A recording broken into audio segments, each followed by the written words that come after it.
You know, I originally was thinking of just doing one video for today, but then I ended up doing my apology video yesterday, and then I did my Fallout video today.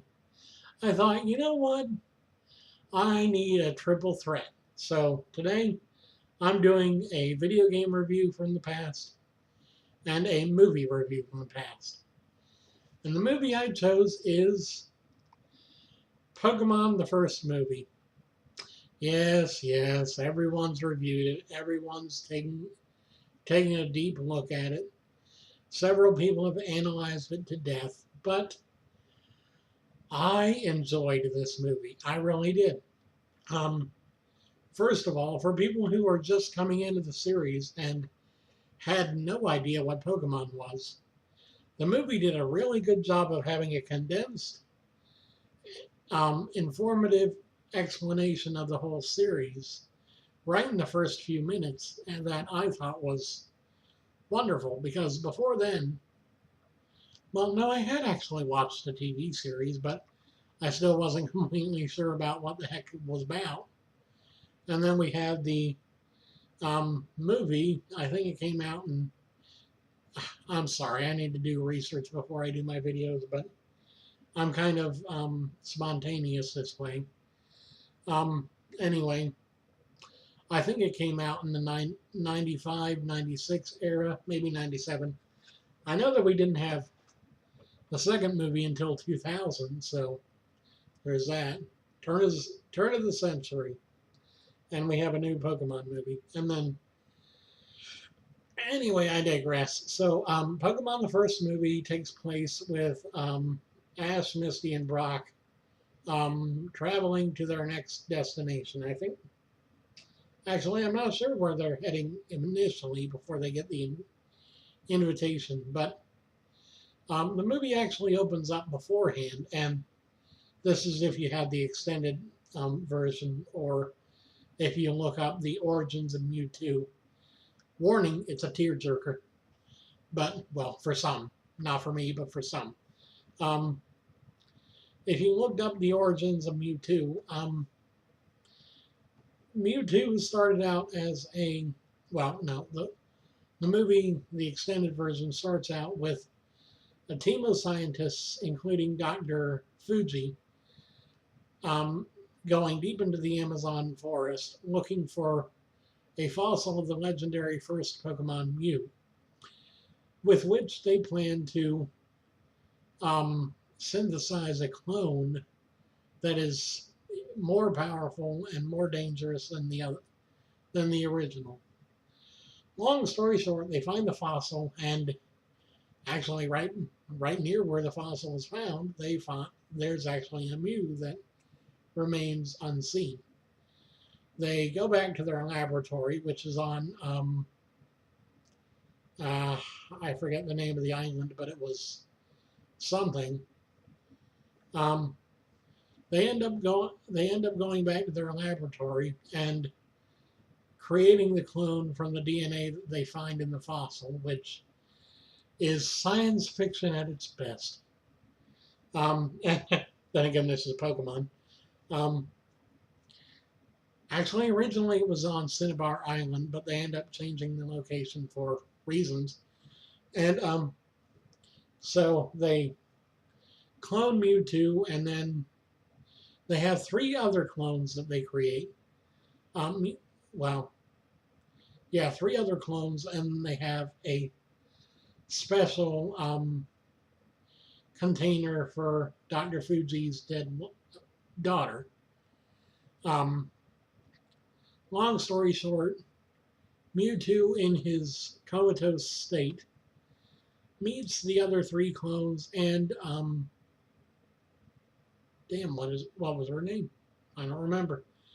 And the girl, and they have adventures in their dream world, which the girl shows Mewtwo how to create. And in fact, she takes him to a dream version of her hometown and everything. But one by one, in the dream, the clones begin to vanish. In the real world, the clones are destabilizing because they didn't get the process right with the first three clones. Um, Also, eventually the girl ends up fading because she can't hold on any longer. This causes Mewtwo to fly into um, I guess, a panic attack or a um, it's a state of extreme distress, and his power level, his psychic powers and everything start to go haywire. So they the scientists inject him with something that ends up making him forget the girl. So just in the origins of Mewtwo, there's a lot of explanation. So we then open up with, well, in the normal version of the movie, we open up with Mewtwo waking up when he's older, because this happened when Mewtwo was relatively, for his biology, a child. So the movie opens with Mewtwo as he is older, and as he awakens, Dr. Fuji says, "We strive to create the most powerful Pokemon, and you're it." And I'm like, and Mewtwo's like, "Well, what do you do with me now?" "Well, now we study you." Mewtwo's not happy about that, so he breaks out, he destroys the lab, and presumably also destroys the people in the lab, and escapes. He ends up getting recruited by Giovanni to um, battle for him. Giovanni actually reels him in with the ruse that because he's so new to his power, Mewtwo needs to be trained, and he has to wear this special armor so that his powers won't go out of control while he learns how to use them, and yada yada yada. Long story short, there he ends up finding out that um, Giovanni just wants to use him, and he's not happy with that either. So he destroys the base that he's in there, goes back to the island, rebuilds the base with his psychic powers, and starts coming up with a plan to destroy all humans on the face of the earth because he's finally had it. Um, then we get to the part where we see Ash, Misty, and Brock, and Ash ends up in the iconic opening battle with another trainer, and then we see a Firo flying high in the sky with a spy camera hanging on its neck. Mewtwo sends Dragonite to go invite Ash to a meeting of the most powerful trainers in the world. And so Ash, because he's always taking bait like that because he's gullible, he ends up going with all these other trainers to the harbor where they're supposed to get on a boat and go to the island. Well, Mewtwo creates a storm to weed out the weak and the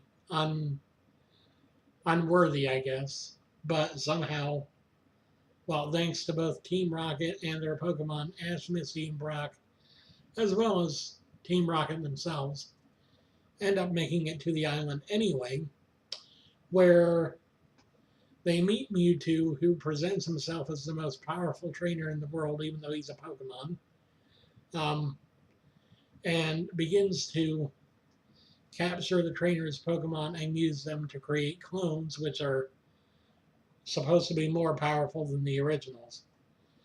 Yada yada yada. We get backstory and conflict. We get to the almost the end of the movie, and we see Ash finally fed up with the way that Mewtwo is trying to use the clones to conquer the world. And so he leads the originals in battle against the clones, including Mew himself, who kind of spearheads the assault.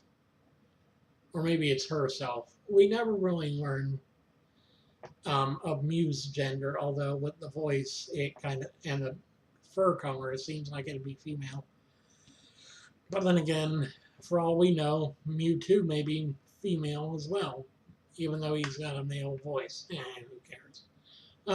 So we get the final battle. Mewtwo and Mew end up using their Super Saiyan powers to gain cloaks of power that they're going to throw at each other.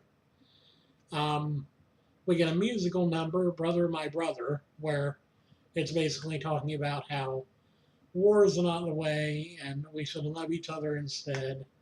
And Ash gets all emotional and all sympathetic and ends up going and trying to stop the battle by running in between two highly powerful psychic Pokemon just as they're throwing their attacks at each other. And I'm assuming they're Psybeam. And he gets stoned, basically, turned to stone. I've heard of stoneheads, but this is ridiculous. Um, lame joke aside.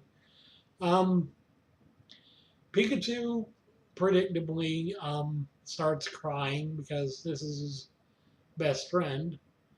However, what's interesting, Misty and Brock are, other than saying, oh no, what a horrible thing, are emotionless.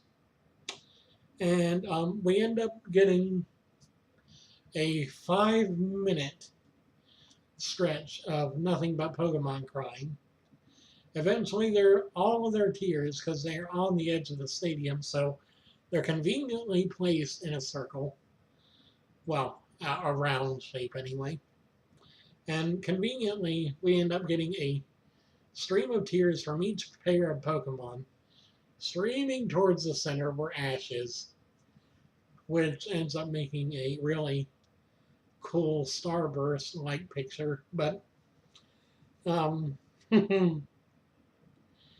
Ash is brought back by the tears because of an old legend that may or may not have been true. The legend has it that a long time ago the world was flooded and everyone died, but the tears of the Pokemon brought them all back. Don't know. Then again, it's like the other legends from X and Y about the ancient war and other legends of the Pokemon universe. Like the one that makes you think that maybe humans and Pokemon. Yeah. You can look that up somewhere else, not me. So we have that. And then Mewtwo, because he's supposed to be a bad guy turned good for later movies. Oh, yeah, he returns. Um, Mewtwo ends up realizing I shouldn't have made the Pokemon fight. I need to go and learn my. I need to go somewhere where my heart can learn what your heart knows so well. Is his exact words. And so the movie ends with them having their minds obliviated and sent back to the harbor, where instead of there being a storm, the storm clears up and there's clear skies, and um, Ash runs out onto the end of the pier with Misty and Brock, and like always, sees a legendary. First it was Ho-Oh, now it's Mewtwo, and Mew, I think. Can't remember. And so that's the end of the movie. So what did I think about the movie? Well, for the time, the animation is good. Then again, the animation hasn't really gotten much better over the years. In fact, I think it's degraded a bit. I'm moving my camera a little. I think that animation's even degraded a bit just because you think about all the things that have gone through the creators' heads, and it's like, really? The animation is passable. The storyline is predictable, like all the movies following. But I mean, this is for kids. I mean, the only kids show that doesn't really have predictable storylines that are actually engaging that I watch these days is, of course, ponies. But and then, I mean, there wasn't a lot of action. Well, there was, but it's more throwaway action scenes just to get more filler. Is my entire outlook on the thing. So uh, I give it a 4 out of 5 just because I'm only going to deduct 1 point for the overall unimaginativeness because if I deduct 2 or more, it's really not being fair to the fact that this was the first film they did. Now, if I ever do reviews of the subsequent films, they're going to get slammed because, I mean, it's basically the same formula. Granted, in Heroes, spoiler alert, in Heroes we actually get bit of a, a bit of a ship tease in the movie. Now we get ship tease all the time in the series, if you notice. I mean, Misty's had it, May's had it, Dawn's had it. Um, we've even seen it with Serena, and it's like, okay, either give him a girlfriend or stop with the ship tease. But this has been The Wandering Wind. I have been your host, Gregory. This has been another Throwback Thursday video for the same day. I'll probably be doing like 2 every Thursday anyway. I'll do one for a game, one for a movie. That way it's always, if you're a gamer, great. If you're a movie fan, great. Either way, you get something for this day. I apologize. I'm just, kind of strapped for ideas right now. I'm hoping to here soon get the rest of the parts I need so that way I can just do gaming videos for you too to fill in space where I can't really think of anything else or can't get anything together yet. This has been The Wandering Wind. I hope you have a great day. I've been your host, Gregory, and I'll see you guys in the next video. And I hope you guys have an awesome Thursday and an even better Friday. I'll have a video for you guys tomorrow at around when I get to it. I don't know when. I'm not sure. Probably in the early evening, if not the late evening. Have a great day.